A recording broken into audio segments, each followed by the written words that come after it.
En tantos años cocinando en la panza de este barco, ho visto gente di tutti i colori, adelante, atrás, arriba del océano.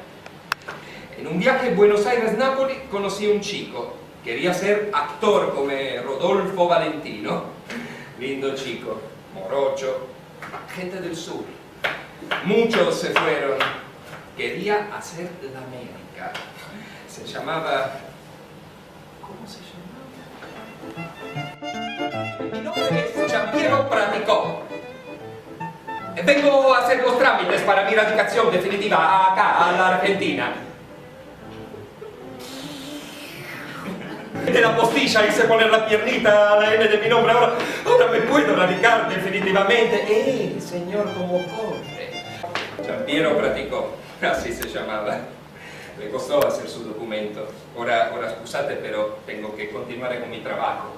Es que tengo una hora para preparar un ragú y 10 minutos ya me lo pasé hablando, así que mejor que siga.